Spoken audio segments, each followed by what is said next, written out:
नहमदुहु व नुसल्ली अला रसूलिल करीम अम्मा बाद फौज बिल्लाहि मिनश शैतानिर रजीम बिस्मिल्लाहिर रहमानिर रहीम।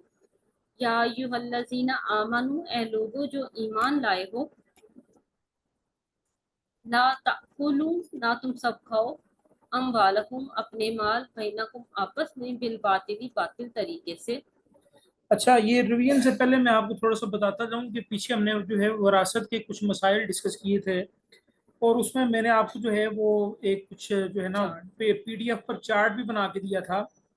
और नो डाउट जो है वो मैंने जो है वो कंसल्ट भी किया था एक आलिम से। तो उन्होंने कहा था कि ठीक है, ये इसी तरह ही है, बल्कि उनसे पूछ के मैंने बनाया था।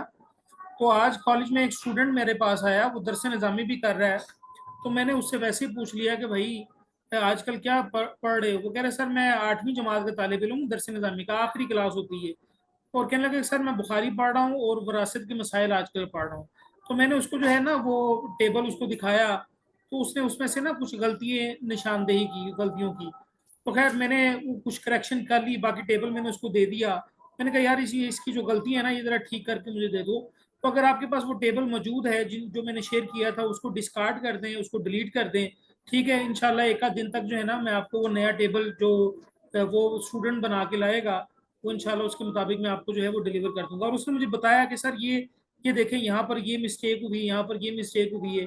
तो नो डाउट आल दो कि मैंने जो है वो उसको एक आलिम से कंसल्ट करके ही बनाया था। लेकिन खैर ये बड़ा मुश्किल जो है वो काम है विरासत के मसाइल का। तो ये पूरा एक इलम है।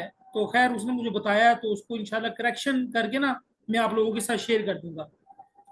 अब यहाँ पर जो है वो अल्लाह तबारक व तआला फरमा रहे हैं कि ऐ लोगों जो ईमान लाए हो, तुम ना खाओ अपने माल अपने दरमियान बातिल तरीके से। यानी लोगों के माल जो है वो तुम बातिल तरीके से ना खाओ। अच्छा, बातिल तरीकों से मुराद हर वो जरिया आमदनी है जिसे शरीयत ने हराम करार दे दिया है। इसकी कई सूरतें हैं, बड़ी लंबी चौड़ी जो है वो यहाँ पर तफसील लिखी हुई है। तो सबसे पहले जो है वो याद रखिएगा, सूद और उसकी तमाम शक्लें। ठीक है, चाहे वो जो है वो मार्कअप के नाम से हो, मार्कडाउन के नाम से हो, मार्जिन के नाम से हो, या इंटरेस्ट के नाम से हो। ठीक है, या सिंपल इंटरेस्ट हो या कंपाउंड इंटरेस्ट हो। तो सूद और उसकी तमाम शक्लें जो है वो हराम है। ठीक है, ये बातिल तरीके से एक दूसरे के माल खाने के बराबर है। अच्छा, हर ऐसा काम जिसमें थोड़ी सी मेहनत से कसीर माल आता हो, जैसे जुआ, लॉटरी और सट्टाबाजी वगैरह, या इंश्योरेंस पॉलिसी। ठीक है, और इसी तरह जो है वो अंधे सौदे, ब्लाइंड जो ट्रेड होती है ना, अंधा सौदा, या किस्मत के सौदे जिसमें सिर्फ एक इवज मुकर्रर होता है, दूसरा इवज मुकर्रर नहीं होता। अब देखिए, कोई भी हम जो तबादला करते हैं ना चीजों का या तजारत करते हैं, उसके दो इवज होते हैं। जरा ध्यान से सुनने वाली बात है। अमूमन ये जो है वो मर्दों को भी इसका जो है वो नहीं पता, तो औरतों को भी पता होना चाहिए, ताकि वो अपने जो है वो जो अहलो अयाल को जो है वो सीधी राह पर डाल सके। क्योंकि हमारे अमूमन यहाँ मामला ये होता है कि मर्द जो कर दे ना काम, तजारती काम जो भी कर दे, औरत कहती बस ठीक है, ये समझने वाले ज्यादा बेहतर ये ठीक ही किया होगा। देखिए, हर तिजारत के ना दो एवज होते हैं। मिसाल के तौर पर मैं अगर 1 किलो शक्कर या चीनी लेने जाऊं, तो मैं क्या करूंगा, मैं 1 किलो चीनी के पैसे अदा करूंगा। फर्ज करें कि 150 रुपए किलो चीनी है, तो मैं 150 रुपए अदा करूंगा और उसके बदले मैं 1 किलो चीनी ले लूंगा। ठीक है, तो ये दो एवज हो गए। यानी एक एवज ये था कि मैंने पैसे देने, कितने देने हैं, मैंने देने 1 किलो चीनी के। ठीक है, अब ये पैसे एक तरफ 150 रुपया, दूसरी तरफ 1 किलो चीनी, यानी दो एवज होंगे हर तिजारत में, याद रखिएगा। अच्छा, अब कुछ ऐसी तिजारत भी है जिसमें दो एवज नहीं होते। मिसाल के तौर पर जैसे बच्चे बाजार में जाते हैं तो लॉटरी वाला खड़ा होता है। ठीक है, वो कहता है जी 10 रुपए की लॉटरी निकाल ले। ठीक है, अब उसमें जो है वो एक एवज तो मुकर्रर है, वो 10 रुपए की लॉटरी है। ठीक है, अब उस लॉटरी से क्या निकलता है वो मुकर्रर नहीं है। ठीक है, वो खाली चिट भी निकल सकती है कि भाई ठीक है जी आपका पैसा जाया। ठीक है, अब ये हराम है, ये चीज ध्यान में रखिएगा। ठीक है, ये बातिल तरीके से माल खाने के मुतरादिफ है, याद रखिएगा। तो हर सर सर ये जो सर आपकी बात काट रही हूँ सर, ये बॉन्ड सॉन्ग जो होते हैं ये जी, भी ये बातिल तरीका ही है। ये प्राइस बॉन्ड जो है ना बजिन बिला, ये भी बातिल तरीके में आता है। दूसरी बात ये कि जो प्राइस बॉन्ड का जो मामला है ना, मैंने पहले भी डिस्कस किया था कि प्राइस बॉन्ड में ये होता है कि मिसाल के तौर पर 100, अगर जो है वो 100 रुपए का एक बॉन्ड है और गवर्नमेंट ने जो है वो 100 बॉन्ड जो है वो इशू कर दिए, ठीक है।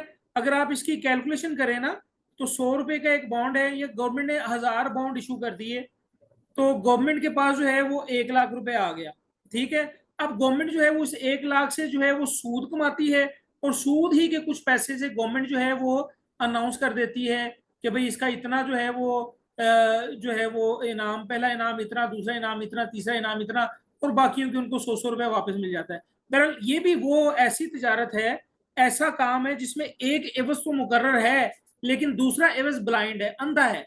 उसमें हमें नहीं पता कि हमें जो है हमारा पहला इनाम निकलना है, दूसरा निकलना है, चौथा निकलना है, या कुछ भी नहीं निकलना।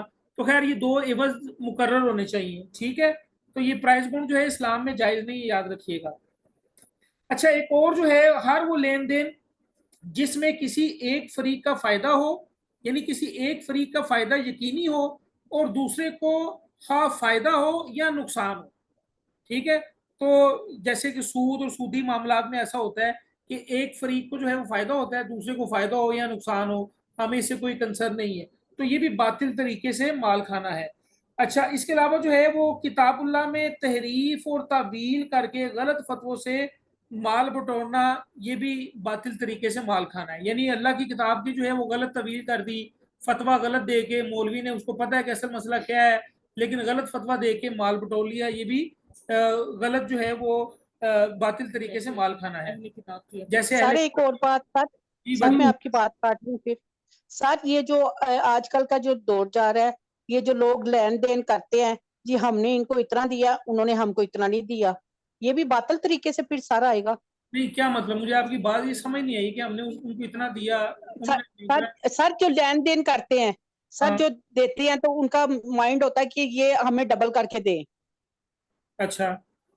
बहन भाई, या जहाँ बंदा वो करता है मेल वर्तन पंजाबी में, मेल बता। ये भी बातिल तरीके से सर वो हो जाता है ना अच्छा कि नहीं। देखिए, आप ये कहना चाह रही है, मिसाल के तौर पर जो है वो किसी के घर लड़का हुआ और मैं वहां जाके जो है वो 1000 रुपये दे आया, ठीक है, और मैं इस नियत से 1000 रुपये दे के आ रहा हूँ जी भाई कल को मेरे घर भी लड़का होगा तो मुझे जो है वो 1000 रुपये कम से कम वापस तो मिलना चाहिए, या 2000 वापस मिलना चाहिए, 3000 वापस मिलना चाहिए, आप ये कह रही हैं।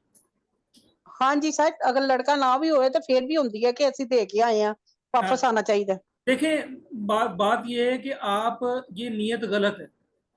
आप जब किसी को देते हैं ना, तो आप जो है वो तोहफे की नीयत करें, वापसी का ना सोचें। और तोहफे की नीयत भी ये करें कि आपने अल्लाह की रजा की खातिर अपने के बहन या भाई को गिफ्ट दिया है, तो ये इसमें आपको अजर और सवाब मिल जाए, ठीक है। लेकिन अगर आपने तो कारोबार करना है तो कारोबार कहीं और जाके कर लें जी। आप, आपने जरूर बहन भाई को फंसाना है कि भाई मैं 1000 रुपये देता है तो कम से कम जो ना 1000 रुपये मेरा वापस आना चाहिए रहेगा, तो इस सारा बातें आजकल समझिए। इस तरह बहुत हो ਰਿਹਾ ਨਾ, ਇਸ ਤਰ੍ਹਾਂ ਬਹੁਤ ਹੋ ਰਿਹਾ ਨਾ, ਮੈਂ ਕਿਹਾ ਵੀ ਪੁੱਛ ਲਈਏ नहीं, ਉਹਨਾਂ ਦਾ ਸਾਰੇ ਕਹਿਣ ਦਾ ਸੁਣ ਲੈਣ। ਮਤਲਬ ਹੈ ਕਿ ਉਹਨਾਂ ਦਾ ਕਹਿਣ ਦਾ ਮਤਲਬ ਹੈ ਕਿ ਅਸੀਂ ਮੁੰਡੇ ਵਾਲੇ ਆ, ਅਸੀਂ ਮੁੰਡੇ ਵਾਲੇ ਨੇ ਅਸੀਂ 20000 ਰੱਖ ਕੇ ਆਏ ਆ, ਉਹ ਕੁੜੀ ਵਾਲੇ ਸਾਨੂੰ 40000 ਦੇ ਕੇ ਜਾਣ, ਇਹ ਇਹਨਾਂ ਦਾ ਮਤਲਬ ਹੈ। जी मैं मतलब इनका मैं समझ गया हूँ, तो ये अच्छी बात नहीं है, ठीक है। एक देखिए, कल भी मैंने आपसे अर्ज किया था कि हमने जो है वो निकाह महंगा कर दिया हुआ है और जना सस्ता हो चुका है, ठीक है। तो ये अल्लाह ताला हमसे ये पूछेंगे इसके मुतालिक। देखिए, हमने इसको रस्म रिवाज का नाम दे दिया हुआ है कि कैसी रस्म रिवाज है कि एक बंदा जो है वो आप उसको पैसे दे के जा रहे हैं और जबरदस्ती पकड़ा रहे हैं कि भाई नहीं नहीं फड़ ला लल्ला लल्ला, और दिल में ये ख्याल भी है कि इसने मुझे वापस भी करने। ये तोहफा नहीं है, याद रखिएगा। और तोहफा जो है ना, तोहफा जो है वो अल्लाह की रजा की खातिर दें, और ये समझ के दें कि आप जो है वो सिला रहमी कर रहे हैं, तो इसका जो है इसकी खैर बरकत ही खैर बरकत है। ये चीजें में रखिएगा, ये बातें गलत है। ये रस्म रिवाज जो हमने बनाए हुए हैं ना, ये हिंदुओं से हिंदुआना रस्म रिवाज है, उससे बचना चाहिए, ठीक है। तो ये सारे मेरी बहनें मामू ऑनलाइन ऑनलाइन जॉब का भी ऐसे ही है कुछ बेटा, ऑनलाइन का ना मैं जो आपको बताऊं, असल में ना तरीकेकार ये है कि मिसाल के तौर पर मैं अगर एक दुकान पर गया हूँ, फर्ज करें कि मैं आजम मार्केट में गया हूँ, आजम मार्केट से तो आप वाकिफ ही होंगी ना।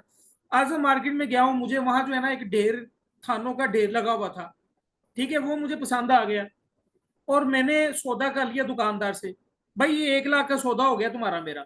अब वो माल, वो कपड़ा उसकी दुकान पे ही पड़ा हुआ है, ठीक है, मैं अब मार्केट में मैं घूमा हूं और मैंने एक ग्राहक तलाश कर लिया है 1,20,000 रुपए में। मैंने उसको उसकी दुकान पर लाके माल दिखाया है और कहा कि ये 1,20,000 रुपए का माल है। ठीक है, और वो 1,20,000 का माल उठा के ले गया है। 1,20,000 उसने मुझे दिया, 20,000 मैंने अपनी जेब में रखा, लाख रुपया दुकानदार को दे दिया। ये भी ठीक नहीं है इस्लाम में। मेरी बात समझ में आ रही है आपको? जी सर। ये क्यों ठीक नहीं है, ये को बताएगा? मुफ्ती बैतुल अफीफ अल्लाह ताला जो है वो उनकी कब्र को मुनव्वर करे, उन्होंने एक दफा मुझसे ये बात की थी। तो मैंने मूसा से सवाल किया, मूसा एदिज की मसला है भाई, मैं उन्होंने सौदा कर लिया था 1,00,000 रुपए का, मैंने 1,00,000 का सौदा कर लिया है। अब जो है वो माल मेरा उसकी दुकान पे पड़ा हुआ है, मैं कस्टमर को लेके आके 1,20,000 में मैंने बेच दिया, 20,000 मैंने अपनी जेब में रख लिया और जो है वो लाख रुपए उसको दे दिया। बस ठीक है, बात खत्म हो गई। तो पता मुफ्ती साहब ने क्या जवाब दिया था? मुफ्ती साहब ने कहा था, ये शरन, उन्होंने ये हदीस को कोट किया था, ये जायज नहीं है इस तरह से माल जो है वो बेचना। माल आप उस वक्त तक नहीं बेच सकते जब तक माल को उठा के आप अपनी कस्टडी में नहीं लेके आते, आप अपने स्टोर रूम में नहीं लेके आते, तब तक आप माल बेच नहीं सकते। जब तक माल का पूरा कब्जा आप अपने पास अपने स्टोर रूम तक नहीं लेके आते, तब तक आप माल वो बेच नहीं सकते। तो मैंने मूसा से कहा था, मूसा वो कब्जा तो मिल गया मनु, अब मैंने माल वहां से उठाया नहीं। तो उन्होंने कहा था कि भाई जो पल्लेदार है उसकी मजदूरी तो खाती पीती गई ना। जो पल्लेदार माल उठा के जिसने वहां से माल लेके जाना था मेरे स्टोर में, उसकी मजदूरी जो है वो तो खुडे लाइन लग गई ना। तो अब इससे माशरे में क्या होता है, जो अमीर आदमी होता है वो अमीर तर होता है और गरीब जो है वो गरीब तर होता जाता है। ठीक है, तो पल्लेदार को मद्देनजर रखते हुए अल्लाह के रसूल ने हुक्म दिया कि माल को वहां से उठाया जाए। यानी वो बंदा खुद अगर उठाना चाहता है तो खुद उठा ले, ठीक है, डजेंट मैटर, मेहनत मजदूरी है ना। अगर खुद ये इस तरह की मेहनत मजदूरी नहीं कर सकता तो मजदूर को बुला ले, पल्लेदार को बुला ले, वो पल्लेदार या मजदूर माल को उठा के उसके गोडाउन तक जो है वो ले जाएगा। ठीक है, तो पल्लेदार की मजदूरी का भी जो है वो ख्याल किया गया है। ठीक है, तो ऑनलाइन में जो है ये अमेजोन वगैरह जो है किस तरह करते हैं मुझे अभी इसका सही तरह से इल्म नहीं है, लेकिन मेरा जहां तक ख्याल है कि जो अमेजोन या इस तरह के जो ऑनलाइन प्लेटफॉर्म है वो माल उठाते नहीं है, अपने पास नहीं लेके आते। वो कहते हैं स्टोरेज कॉस्ट हम क्यों बियर करें, वो जहां से माल खरीदना होता है ना वो एक मिडल मैन का रोल प्ले करके ना माल को बेच देते हैं। ठीक है, तो कई दफा मेरे जिन में भी आया कि मैं अमेजोन या इस तरह का कोई अकाउंट बना लूं और इस तरह का जो है वो ऑनलाइन बिजनेस स्टार्ट कर दूं, तो वो फिर मेरी समझ में नहीं आया था। हाँ, अलबत्ता जैसे कि अनुष आप जैसे बता रही हैं आपके हस्बैंड जो है वो ऑनलाइन बिजनेस करते हैं, ठीक है, वो सिनेरियो और है। वो क्या सिनेरियो है? वो सिनेरियो ये है कि इमरान जो कि आपके हस्बैंड है उनके पास माल पड़ा हुआ है, ठीक है, वो फिर जो है वो ऑनलाइन जो है वो ऑक्शन करते हैं, यानी नीलामी करते हैं कि भाई ये सूट है, इसका जो है वो इसके पैसे इतने, इसके पैसे इतने, इसके पैसे इतने। फिर ऑर्डर आता है, आप जो है वो ऑर्डर के मुताबिक जो है वो होम डिलीवरी प्रोवाइड कर देते हैं। ये ठीक है। अनुष, बात समझ में आ रही है? जी अच्छा, जी। अब इसमें एक और कबाहत भी आ जाती है। वो क्या?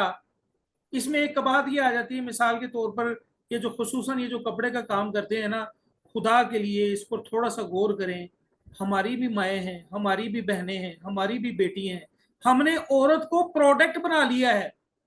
हम क्या करते हैं, हम जो है वो कमाल के, हम जो है वो मजहबी हैं। हम हर साल उम्रा भी करते हैं, हम हर साल हज भी करते हैं, हम रिश्तेदारों के साथ जो है वो अच्छा सलूक भी करते हैं। लेकिन जब इस तरह का काम आ जाता है तो हम जो है वो औरतें उनको कपड़े पहनाकर जो है वो फेसबुक पर लगा देते हैं। ठीक है, सोनिया सोनिया बुढ़िया, ठीक है, और उसको जो है वो फेसबुक पर जो है वो कपड़े पहनाकर उनकी तस्वीरें लगा देते हैं कि भाई ये देखें ये प्रोडक्ट है। वो प्रोडक्ट क्या दिखा रहे हैं आप? वो तो औरत को दिखा रहे हैं। ठीक है, एक जो है वो ताबी थे, वो वो कोड करते हैं कि किसी मर्द के लिए ये जायज नहीं है कि वो किसी औरत को गौर से देखे या देखे, और उस औरत तक उसकी हलाल रसाई ना हो, यानी उस औरत तक हलाल रसाई नहीं है और वो उस औरत को गौर से देख रहा है, ये उसके लिए जायज नहीं है। अब इस नाजायज काम का सबब कौन बन रहा है? इस नाजायज काम का सबब हम बन रहे हैं, जिसने औरत को जो है वो डमी बनाकर उसके ऊपर जो है वो कपड़े हैंग करके जो है वो दिखाने शुरू कर दिए। ठीक है, अगर आपने इस तरह के काम करना है तो आप जो है वो जो एक्चुअल जो औरतें हैं उनको ना दिखाएं, चले थोड़ा सा कोई डमी वाला काम शुरू कर लें, या नहीं तो वैसे जो है वो कपड़ा वैसे ही दिखा दें। ठीक है, तो इस तरह का काम कर लें, तो ये इस तरह के गुनाह में ना पड़े।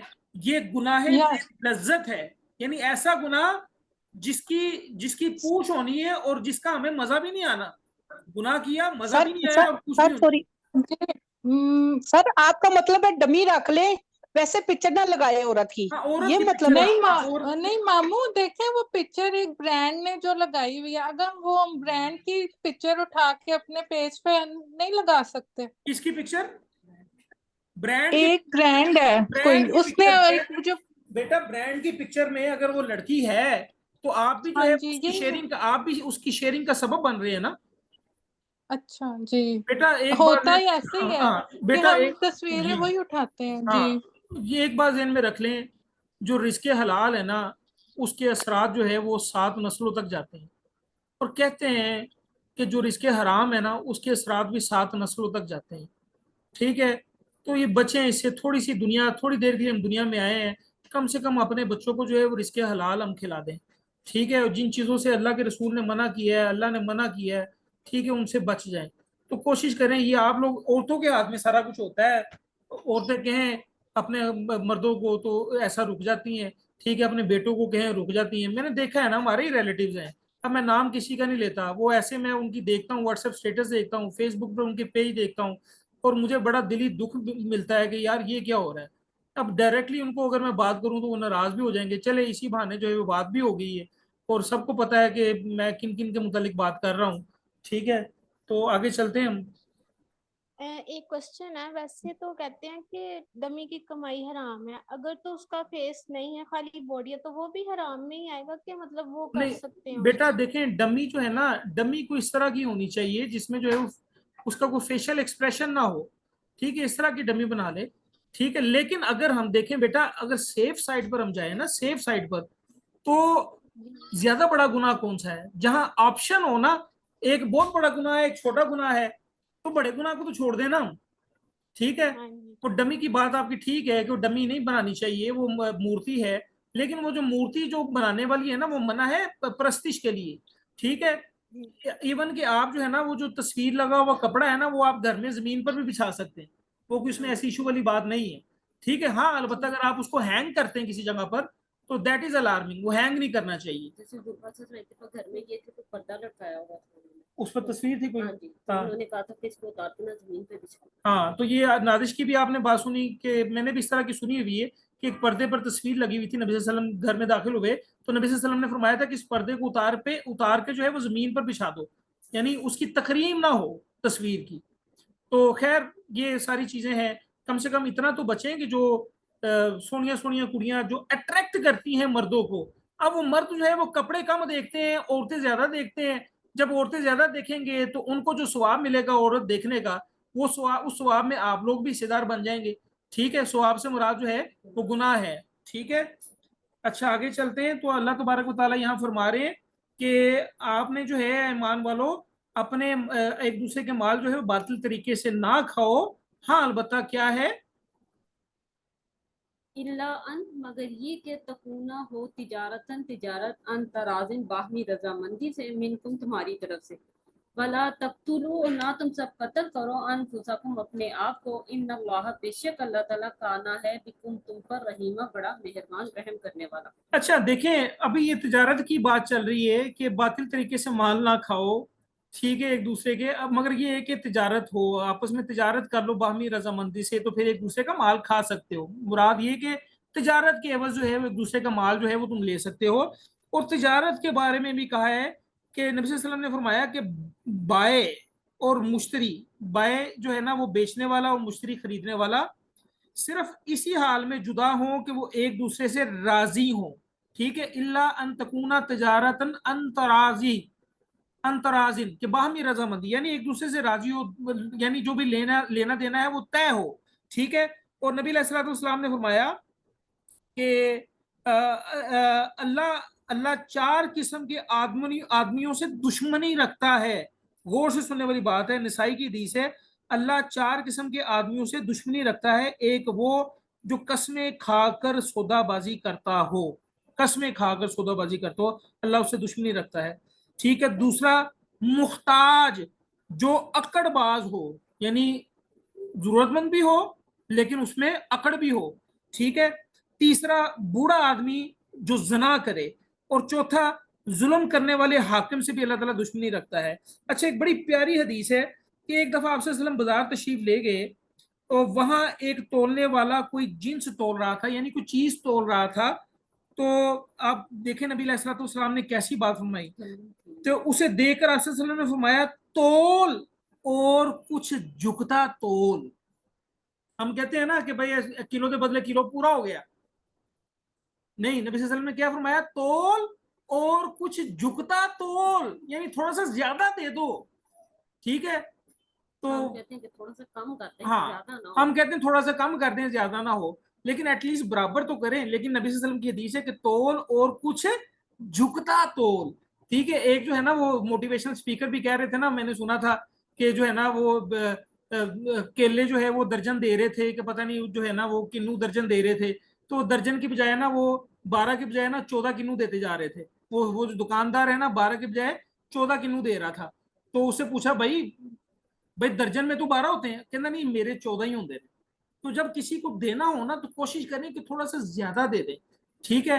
क्योंकि ना जब हिसाब किताब खाता खुल जाना ना, अल्लाह माफ करे, जिसका खाता खुल गया ना तो उसको तो जो है ना वो लग पता जाना है। अल्लाह ताला हमारा खाता ना खोले, अल्लाह ताला कहे कि बस ठीक है मेरे बंदे, तू कोशिश की थी, बस जिन्नी तेरी हुई है बस ठीक है, तो तू अपना दाएं हाथ से अपना नामा माल पकड़ और जन्नत में जाओ, बस मौजे मारो। अल्लाह ताला हमारे साथ इस तरह का मामला कर दे, आमीन सुमा आमीन। आमीन आमीन।